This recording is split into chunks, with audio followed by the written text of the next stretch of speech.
Добрый вечер. Вы смотрите программу «Якутия в деталях». С вами Надежда Саханская. Наш сегодняшний гость знает больше 30 языков, был переводчиком у 3 президентов и сам научил иностранным языкам бесчисленное количество жителей нашей большой страны. Это телеведущий, переводчик, полиглот Дмитрий Петров. Дмитрий Юрьевич, добрый вечер. Добрый. Давайте, наверное, начнем с основ. Как же все-таки формируется языковое мышление? Языковое мышление формируется как результат многовековой истории народа, который на этом языке говорит.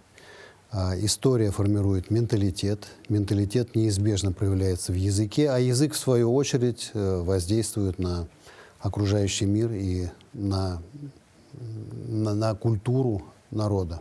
То есть здесь мы можем говорить о том, что язык — это живой организм, который постоянно развивается с ходом каких-то веяний, исторических событий и так далее. Очень верное сравнение. Язык — это именно живой организм, который развивается, вступает в контакт с другими языками. Язык может испытывать какие-то трудные для своей истории периоды, но может восстанавливаться, возрождаться, может и умереть, если о нем плохо заботиться. А вот есть гипотеза Сапира-Ворфа. Как вы к ней относитесь? Я ее полностью разделяю.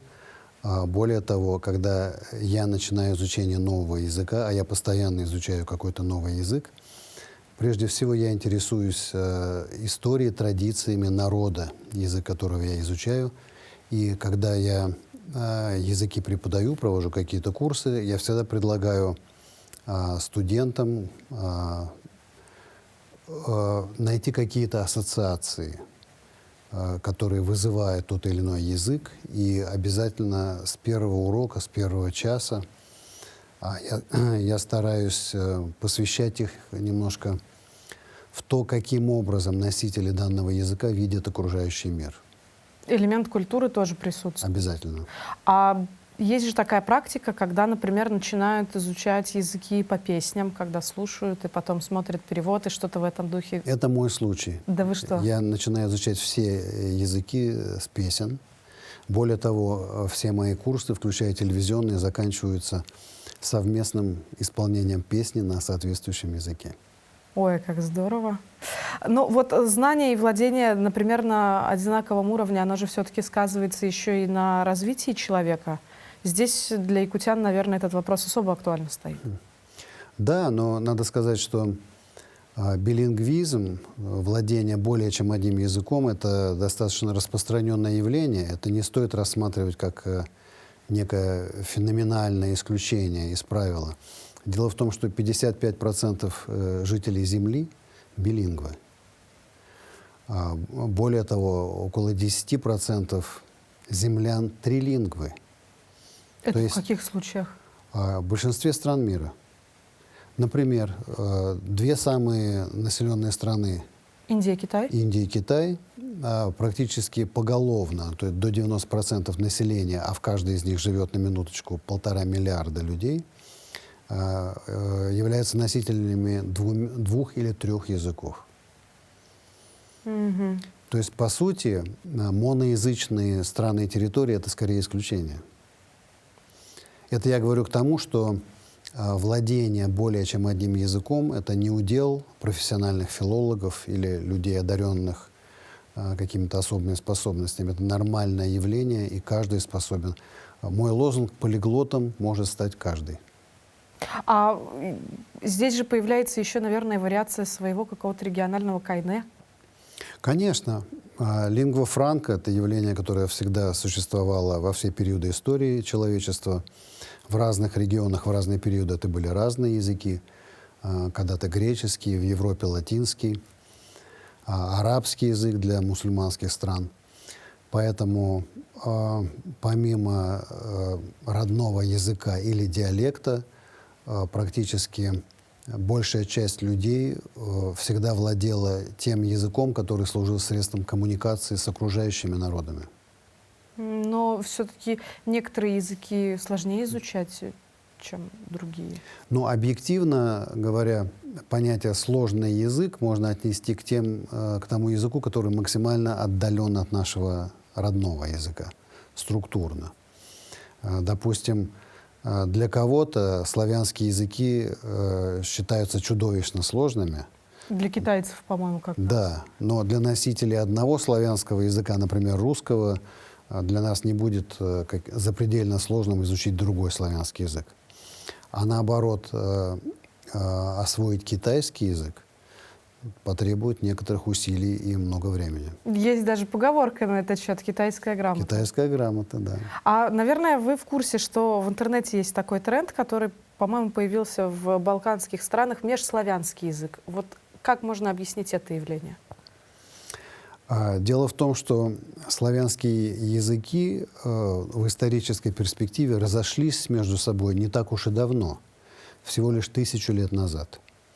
1000 лет назад предки нынешних носителей русского, польского, болгарского, сербского языков вполне понимали друг друга и говорили практически на одном языке, который потом в силу политических, религиозных событий стал формализоваться в литературные языки, которые достаточно отдаленные к настоящему моменту. И есть попытка филологов, энтузиастов из разных славянских стран вернуться, найти вот эти общие корни и, немножко, конечно, не вернуться к славянскому праязыку, но на основе современных языков найти какие-то общие явления, чтобы создать некий искусственный язык. А искусственные языки довольно модное явление сейчас. Мы знаем, что миллионы людей изучают языки несуществующих народов, языки, например, популярных фильмов. Сериал «Игра престолов» или «Аватар». Как когда-то у Толкиена все изучали поголовно эльфийский язык. Эльфийские языки хоббитов, эльфов и орков достаточно популярны, и они даже в популярных ресурсах, интернет-ресурсах, которые служат мобильных приложениях для изучения языков, они включены. И, по сути, вот такие экспериментальные языки, как тот же межславянский, это из той же серии. А эсперанто из той же серии? Эсперанто — это очень интересная история. Он появился на рубеже 19-20 веков, потому что 20 век был объявлен веком всеобщего благоденствия мира и спокойствия, когда все люди будут братья, войны, разумеется, не будут больше происходить никогда, и людям нужен общий язык. Поэтому количество энтузиастов в начале 20 века, энтузиастов эсперанто, исчислялось миллионами. А потом, на тебе, Первая мировая война, Вторая мировая война, раскол мира на враждебные политические системы. В общем, братство не получилось, и не получилось всеобщего языка. Наверное, один из главных вопросов для тех, кто изучает языки, есть такая вещь, как акцент. Следует ли стесняться его, нужно ли от него избавляться? Нельзя избавиться от акцента, можно приобрести акцент, который по какой-то причине вам требуется. Ну, например, когда говорят, я хочу говорить на английском языке без акцента, это с точки зрения филологии полная бессмыслица, потому что все носители английского языка говорят с разными акцентами. В маленькой Англии 35 разных диалектов и фонетических особенностей, не говоря уже об ирландском, шотландском, индийском и всевозможных американских вариантах. То есть речь идет скорее о обретении какого-то стандартного уровня произношения, но который обязательно потребует настройки на какой-то конкретный акцент. Потому что мы для того, чтобы говорить на английском языке как носители, иногда можно услышать такую фразу, придется задать вопрос: носитель, живущий где? В Техасе или в Шотландии или в Австралии? Потому что это будут совершенно разные акценты. А может ли человек, который не родился, например, на территории Англии, но овладел английским языком в такой степени, считаться носителем? Считается, что за исключением особо уникально одаренных людей, обладающих даром имитации, человек после подросткового периода не способен освоить язык акцент носителя. Как правило. Но есть, конечно, замечательные исключения. Даже так, оказывается, это все-таки делается с раннего возраста. А вот если детей, которые там 4-летки, 5-летки, их вводят по Легко. секциям, Легко. то есть это даже может оказывать положительный эффект. Ребенок дошкольного и раннего школьного возраста вполне может говорить с акцентом носителя и 2, и 3, и 4 языков. А вот у вас есть курс, который называется «Психология изучения языков». Причем здесь психология? Вот она какую роль играет в изучении языка? В изучении языка есть 2 составляющих. Первая — это чистая математика. Это набор базовых алгоритмов, структур языка. Как язык работает, порядок слов, спряжение глаголов, основные грамматические алгоритмы. Вторая половина — это чисто психологически, эмоционально-образная настройка на язык. Это означает избавление от блоков и комплексов, которые мучают огромное количество людей, которые по какой-то причине считают себя неспособными никогда в жизни освоить иностранный язык. И второе — это навык восприятия языка как не просто набора иностранных слов и каких-то правил, а как еще одного измерения, еще одного способа видения мира. То есть это относится абсолютно к чистейшей сфере психологии. Даже так получается. Ну, вообще-то, да, на самом деле при изучении языка всегда появляется какой-то зажим, например, чтобы начать говорить. Страх перед ошибкой. Скорее всего, потому что словарный запас-то хороший, а вот почему-то начать произносить — это уже совершенно другая история. Когда меня просят дать несколько базовых рекомендаций при изучении языка, я говорю, заповедь номер 1 — не бойтесь ошибаться. Вам же еще и присуща такая фраза, что за, цитата, «не можешь говорить правильно, не говори совсем», нужно расстреливать. Ну, это, наверное, радикальный метод, но я близок к такому мнению. Откуда возникло такое убеждение? Ну, потому что миллионы людей, в частности, миллионы наших соотечественников, получив первую 2 в школе или услышав совершенно необоснованную критику, после этого теряют полностью желание изучать языки и веры в то, что они это могут сделать. Но языки же тоже сами по себе с ходом времени меняются. Эксперты, многие лингвисты считают, что в русском языке за последние 20 лет практически исчезли депричастные обороты. И остались они по большей степени все-таки в учебниках по русскому языку. Да, вероятно, не настаиваю, но, вероятно, это ссылка тоже на мои слова, потому что я как раз занимался этим вопросом. И разговорный русский язык потерял за 20 лет не только депричастные, но и причастные обороты, и в значительной мере сложно подчиненные предложения. И это происходит в силу 2 факторов. Во-первых, естественной эволюции, потому что язык не стоит на месте, любой язык меняется. А второй фактор — это интернет, социальные сети, потому что современный человек 90% того, что он пишет в мессенджерах, в социальных сетях, то есть это Как слышу, так и в пишу. формате смс, коротких сообщений и комментариев. А что тогда делать? Как изучать, как преподавать язык? Есть очень древний, хотя мало популярный способ — это читать. Ну да, сейчас процесс чтения для многих дается с трудом. Ну, например, как у Оруэлла. Он же, когда написал свое произведение 1984, прямым текстом сказал, что язык идет к упрощению, и все в том мире начали говорить, оценивая что-то положительным словом «плюс», а что-то отрицательное словом «минус». Грозит ли нам такая история? Но мы уже пришли во вселенную лайков.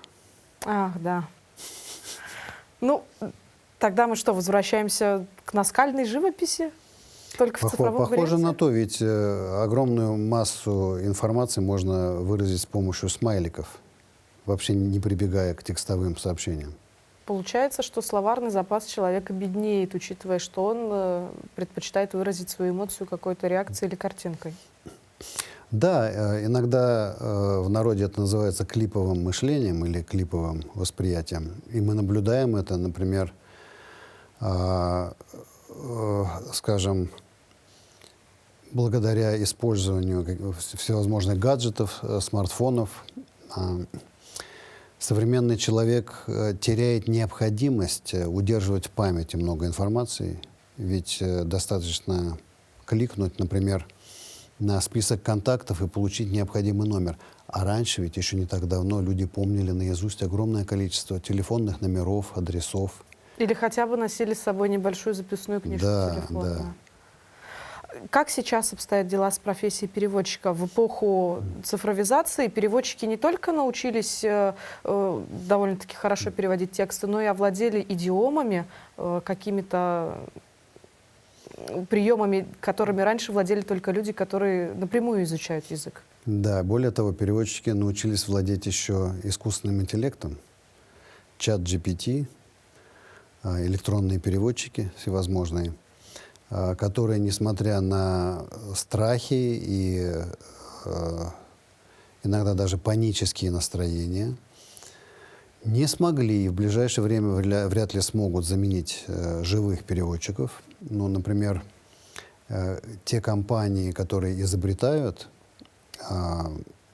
различные программы, в том числе переводящие программы, в своей работе, в своих переговорах, каких-то рабочих конференциях пользуются услугами только живых людей.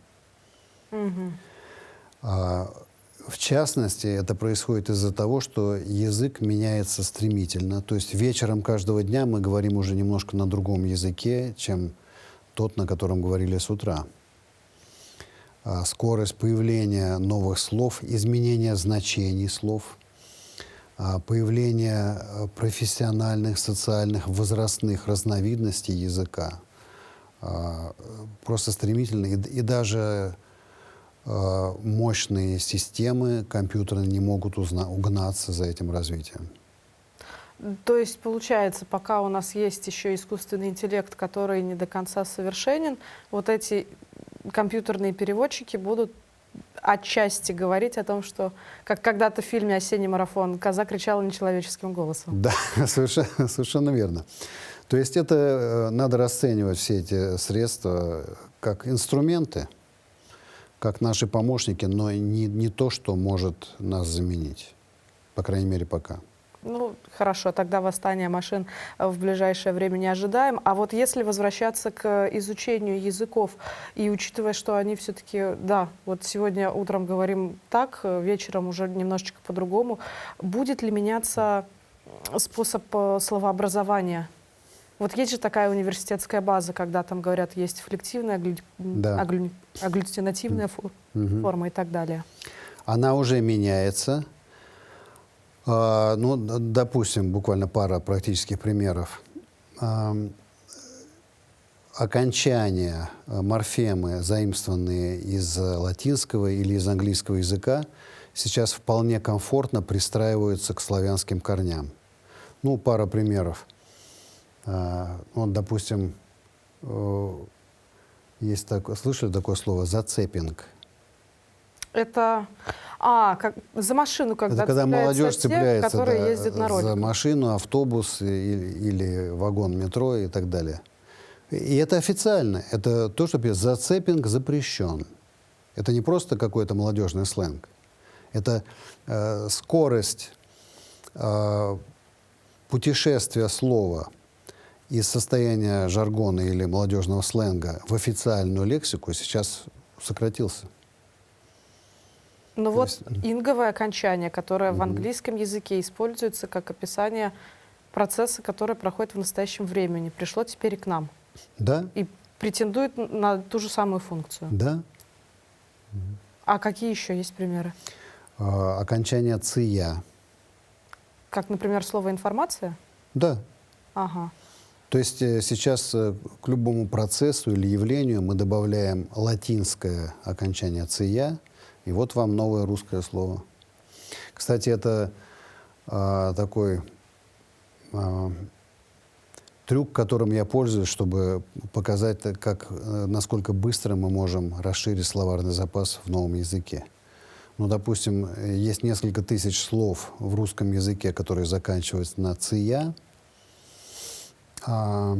которые с помощью небольшой трансформации мы можем перевести на другой язык и мгновенно открыть доступ к владению несколькими тысячами иностранных слов. Ну, допустим, тот же корень, но окончание «ция» в русском, в английском меняется на «шн». Там та же трансформация, transformation, информация, information. Я недавно проводил такой телевизионный курс в Чили на местном телевидении «Русский язык для Южной Америки». И, ну, это может быть в таком немножко полушутливом формате. Я сказал, я хочу вам доказать, что вы знаете на русском языке несколько тысяч слов. Ну, там были участники, представители шоу-бизнеса в основном. Конечно, никто не поверил. Я сказал, что испанское окончание «сьон» меняется на русское «ция», и получается русское слово. И просто спросил их, ну-ка скажите мне, как по-русски будет «информасьон»? Говорят, информация. Правильно. Там «насьон», нация. То есть и к их изумлению все слова, которые я им предложил перевести на русский, они успешно перевели. Эффект был велик. Да. А вот вы говорите сейчас об окончаниях, и я вспомнила одну такую интересную загадку. Ну, в общем-то, это был вопрос, который когда-то задавали в «Что, где, когда», который тоже вызвал бурю обсуждения. Мясо, проса и колесо, что это 3 слова, которые в русском языке оканчиваются на слово «со». И если мне память не изменяет, Федор Двинятин там довольно-таки активно спорил с ведущим, потому что они нашли еще и сырсо, но сырсо оказалось внезапно французского происхождения. Сколько лет должно пройти для того, чтобы слово, которое пришло в язык, стало, ну, закрепилось в нем прочно? Дело в том, что слова из других языков приходят волнами, и не все они остаются. Ну, допустим, в начале 20 века, когда появилась авиация, в русский язык пришло слово «аэроплан». Оно просуществовало, а потом ушло и уступило место русскому слову «самолет». Самолет стало доминировать. То есть не все слова, которые пришли из других языков, и мы слышим сегодня, останутся навсегда. Это процесс фильтрации происходит в постоянном режиме. Язык выбирает, притирается к новым словам, какие-то отбрасывает, какие-то перерабатывает и оставляет себе. Сейчас в изучении языков что является важнее всего? Мотивация личная, количество проведенного времени за учебниками или практика? Я бы сказал, есть 2 слова, и оба на букву «М», которые необходимы для успешного, эффективного изучения языка. Это методика и мотивация.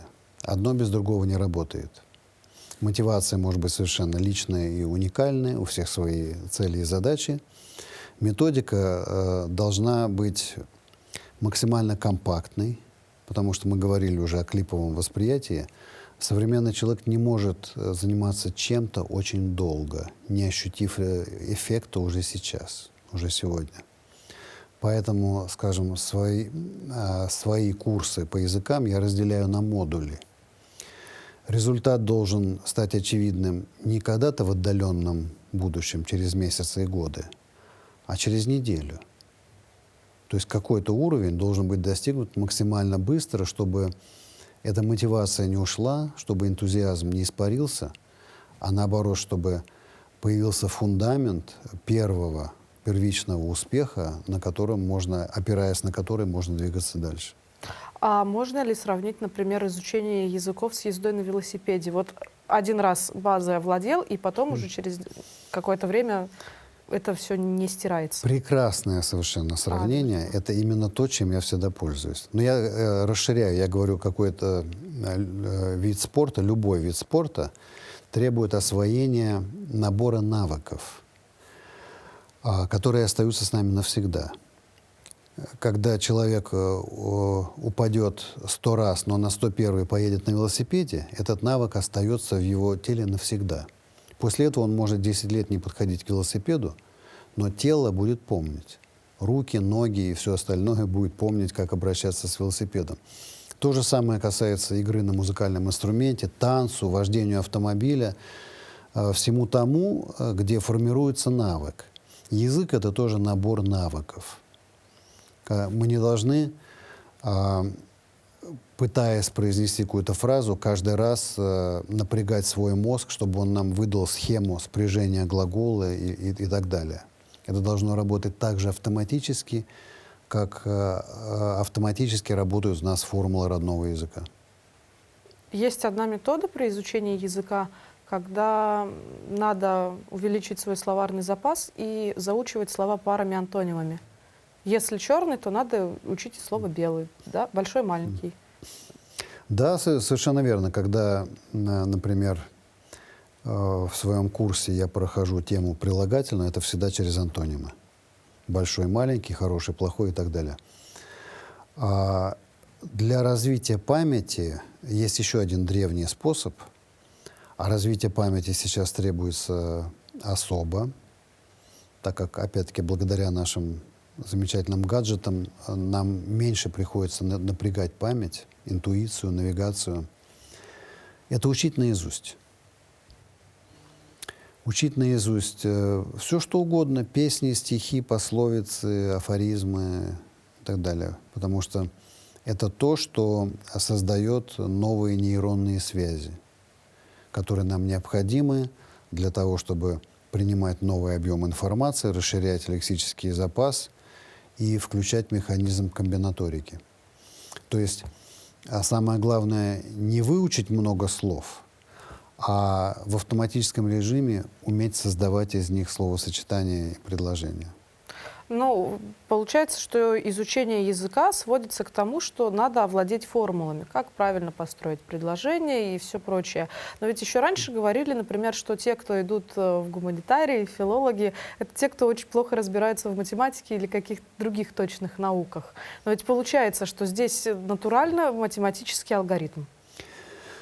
Вот я большую часть жизни я считал себя чистым гуманитарием.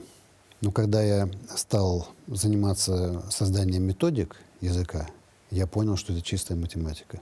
Что, по сути, в каждом языке есть таблица умножения, набор алгоритмов, можно сказать, матрица, которую надо просто освоить именно с математической точки зрения. И это будет служить основой, на которую мы можем нанизывать, наматывать словарный запас и все остальное.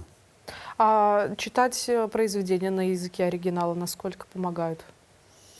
Мы не сможем расширить словарный запас, не читая. Это обязательное условие. Это обязательное условие. А чтобы расширить возможности фонетического восприятия нового языка, я рекомендую такую последовательность. Смотреть фильмы, сериалы на иностранном языке, но в определенной последовательности. Первый шаг — просто посмотреть интересующий вас фильм на русском языке. А затем посмотреть этот фильм на языке оригинала с титрами. Русскими или... Ни в коем случае. Титры должны быть тоже на языке оригинала. И это будет тройной эффект. Если мы смотрим фильм на иностранном языке с русскими титрами, ну... Мы просто читаем фильм. Мы просто смотрим кино, но мы не учим язык. Чтобы учить язык, надо, уже понимая, кто все эти люди, зная сюжет, мы получаем тройной эффект. Во-первых, мы читаем, мы это же слышим, и у нас уже бэкграунд, фоном есть знание того, что происходит.